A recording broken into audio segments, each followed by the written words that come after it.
How's it going, guys? Aaron Moses reporting. So we're going to get some push press in and talk to you guys a little bit of what's been going on. And then that's it. Going to be probably a short session. Loaded schedule coming up. But this week, Monday, hit my first ever dunk. Wasn't recording it, of course. Started at about 15 attempts, jumping as high as I ever have. But it was so hot and my hands get so sweaty, I couldn't grip the ball. So I missed every attempt. A little ball, I was just slamming. So Monday, hit the little ball a couple times before our lift. I'm like, you know what? I'm going to grab this big ball. I know I'm not going to make it. The flush, first time. I wasn't recording. I've recorded every single dunk session. So, of course, I have to have someone record it. I missed two. I'm like, gosh, damn it. I've got to get this down. Hit it. It was awesome. Put it up. Great comments. The best one, someone called me Aaron Moses, so that was my new nickname. Expect you guys all to refer to me as that.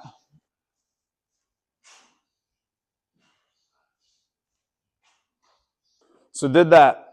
Then lifted, squatted, pressed, snatch. And then we did the freaking Murph, which I don't train for at all anymore. And we only had 2 vests, and 3 of us were doing it in a group. So instead of using vests, one guy had a backpack, so the other 2 of us grabbed a backpack, filled it with 20 pounds in clothes. It's about 25 pounds. And then the weights were just hitting me in the back the whole time.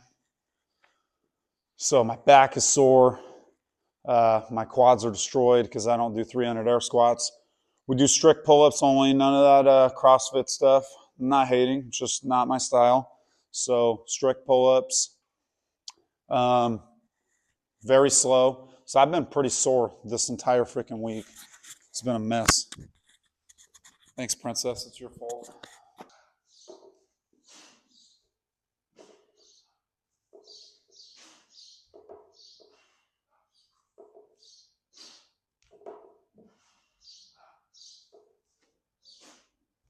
So I made a post the other day.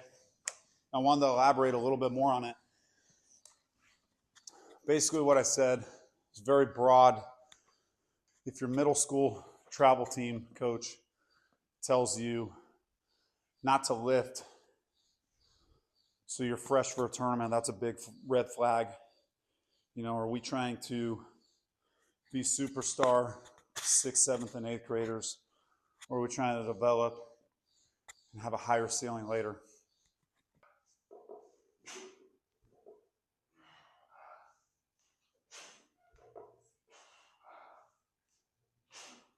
Basically, what my point was with that post is if kids train consistently, they can adapt. They're not going to have these highs and lows of, oh, I'm fresh, and then when I work out, because I haven't worked out in 2 weeks, I'm sore. And that is our job as coaches to tell them, hey, we need to train because long term, you need to get stronger. You need to jump higher. Become more resilient through training. Okay, if we don't train, we can't become more resilient. We're going to break down. We're going to be fragile. So my whole point with the post was, okay, if you're telling these kids every tournament, be fresh, don't train, when do they get to train? There's so many tournaments and travel. Their schedule's already hectic. What are we doing for the kid? It's a total disservice for them. Now, if I had to plan out a travel schedule, okay, usually tournaments are Saturday, Sunday. So let's say it's Saturday, Sunday. It's all day. They play, I don't know. They play like 6 games at least. Okay, Monday, go a little bit lighter.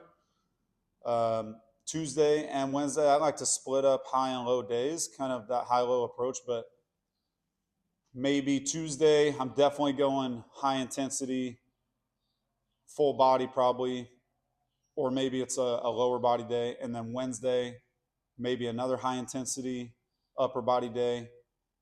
Thursday back off, or that could be a high day too. And Wednesday could be a little bit lower. And then Friday, if you want to take off, that's fine. But you should be able to repeat that every week. That way, they're getting 1 to 2 high days in a week, They're getting 3 to 4 days of training in total, good volume, get a stimulus. But just telling kids not to train is, I have a huge issue with it, obviously, because it is what I do for a living.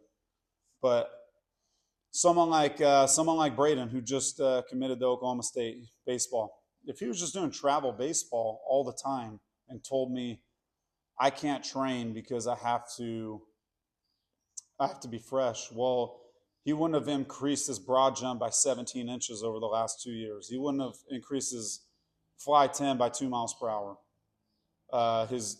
All of his strength numbers, deadlift over 100 pounds, squat over 100 pounds added. All of these things helped him on the field. So if he was just to say, or his coach told him, don't train, I'm not saying he wouldn't be where he's at, but the training definitely helped him get there. And so that's my main thing is, if these kids start training and they stay consistent, the soreness isn't going to be an issue. The fatigue isn't going to be an issue. An adequate strength coach is going to know how to develop their plan, where it's, okay, you have a game coming up. All right, we'll back off a little bit. Okay, you just had a game a few days ago. We can ramp up before the next one. Get you the proper dosing. It's pretty simple. We can just keep playing around with it, but just avoiding training is not the answer.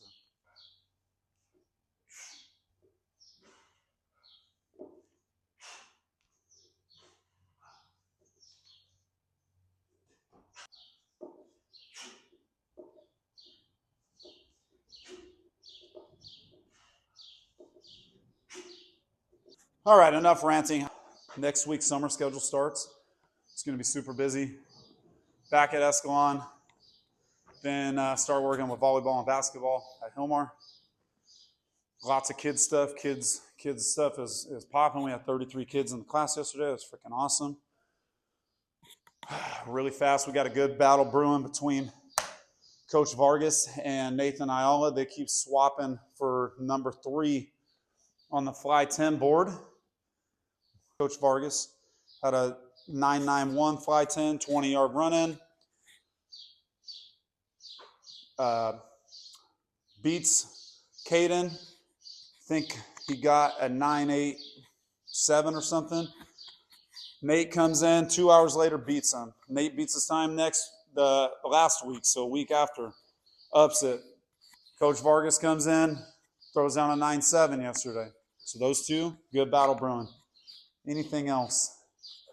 Triple broad jump. Andy just hit a 32.9. That's freaking crazy. And I think that's about it right now. So we're rolling here at the hangar. Thanks for stopping by for my rant and a couple push presses. I really didn't get much done. Thank you. Shout out Marvin Steph for these freaking sick-ass kicks. I actually matched for once.